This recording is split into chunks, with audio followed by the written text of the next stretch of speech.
Here's my audition, chance to audition to the world.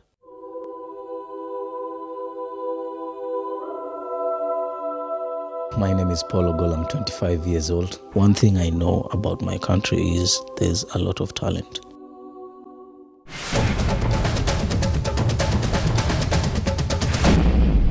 Your boys say you're the best in the business? Is it just the car you're after? Yes. Occupant? Whatever.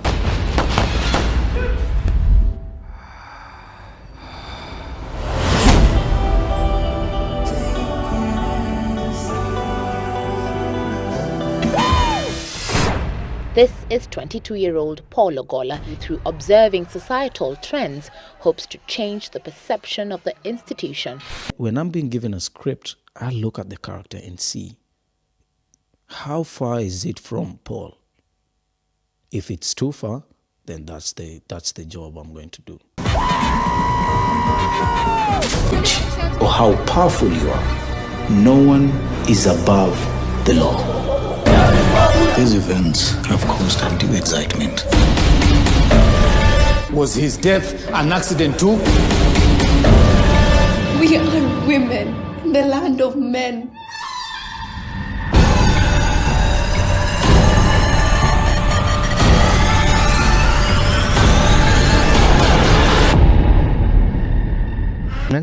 This is Paul Ogola.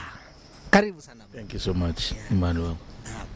Bro, it's been a while since, actually not a while, I have never sat down with someone who has featured in any Hollywood movie. You are my first. So thank you very much for accepting to have this conversation. You're welcome. I appreciate to be here. Okay, so bro, people might be wondering, okay, some of us like me have been following your work, kina Katikati, kina Nairobi Half-Life. Actually Nairobi Half-Life hata mimi niliwahi jaribu audition, so yeah I did. Yes I tried. So people don't know such kinds of work that you've done. So unaweza tu listia movies tu kwanza, tuanze na movies alafu tuende kwa series so that we know who we are dealing with, my friend. They're not that much. They're very nyingi in terms of film. My first ever film was Nairobi Half-Life, and then it was followed by, I did a cameo on Veve. Then after Veve I did Katikati, and then Stories of Our Lives is it's a TV series actually. And then we have a short film called Sibini. It was on YouTube, but it was pulled down by the creators.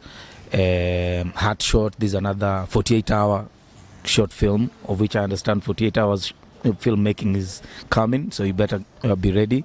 And then we have Bloodfest. That one I shot in Austin, Texas, nikienda when we were premiering Sense8 season 2. So yeah, I got this role in Austin, Texas on it's a comedy horror for Bloodfest, inaitwa Bloodfest. So that's a feature film. It's on Amazon Prime. And then what else? Which else? So I've said Katikati, right? Yeah. No, hata si nyingi. I'm talking hata de tano. But ziko na majina. Okay, now let's talk about now the series. Yeah, the series that some of them have put your name on the map of the world, actually, not just Kenya. Yeah, so let's talk about the series now. Tupatie numbers of the series. I think they're about 4.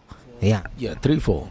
So before Sense8, what the first one was Stories of Our Lives, which is a huge series, and stories about the LGBTQIA community and how they were being harassed and murdered in Kenya and East Africa.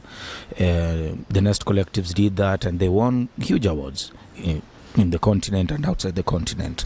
Then after Stories of Our Lives, the next that came was Sense8 season 1. That was in 2014. Sense8 season 1, where I worked with the Wachowskis, and then Sense8 season 2, which was in 2016, and then Tuko Macho, again by the Nest Collectives. That one was well received by Kenyans. It was for free. Actually, the Nest collectives directed by Jim Chuchu, they done it they done it and then posted it on the internet, YouTube, for free, and people were watching it so much until Nation Media Group actually acquired it, and it ran Kwa TV. Because of that success, it generated a lot of traffic, and people loved it. So yeah, there's I've said Tukomacho, Sense8 season 1 and 2, and Sacred Games, which is it's a Netflix series. That's my second Netflix series.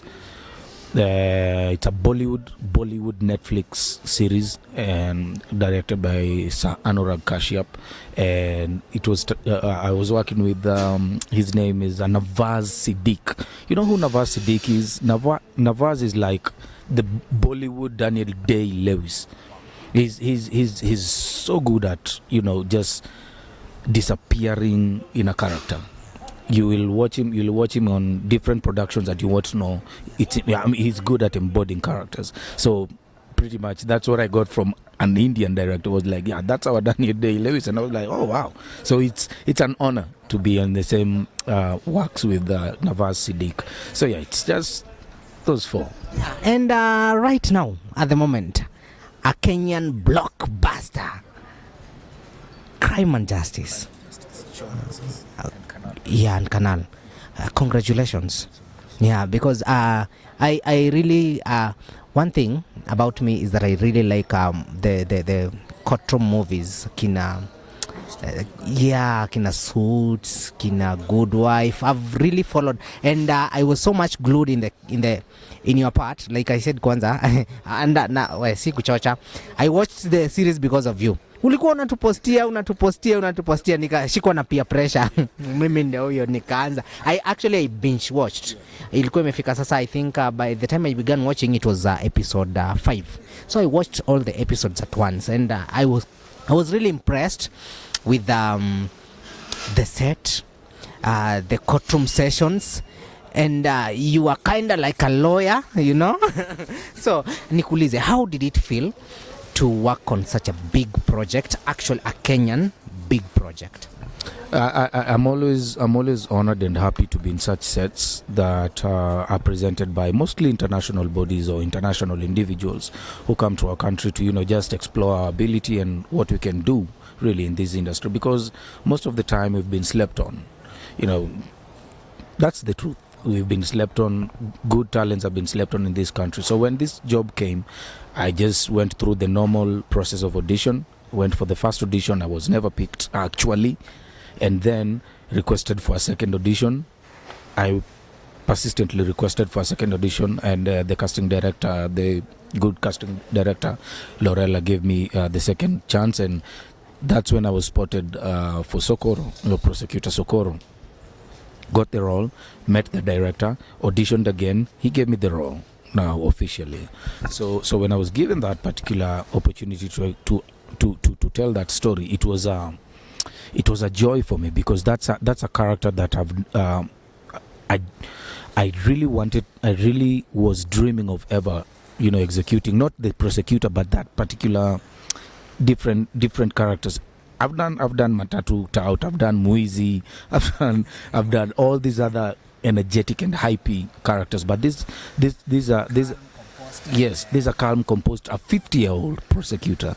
So that was a challenge for me. I was like, how can I execute this as an actor? So that's pretty much where you need to flex your creative muscles and see how you can create such believable characters. So yeah, in conjunction with the able directors and other powerful actors, we did a good job.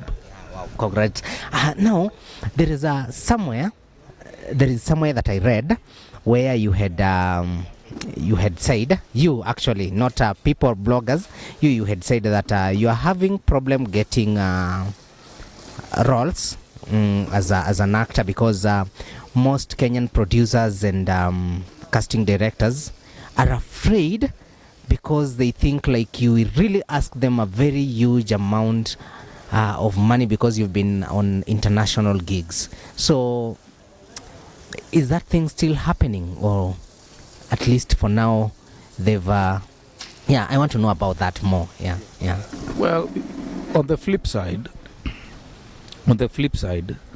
that particular statement came from testimonials I've had from the industry players, and they told me that the word out there is that people are actually talking about hiring me, but they can't because of that particular statement that I'm quoting higher fees. So I wanted to know why. Why do they feel like I'm quoting higher fee? Yet I've never quoted my fee to anyone because I rarely get Kenyan gigs. So elsewhere, I came to realize that it is pretty much a narrative that is always created to, dismiss people. That if let's say, for example, you are fit to do this job, and they know very well how much or whatever value you're bringing to a production, because you're bringing value as an actor. That's the thing here.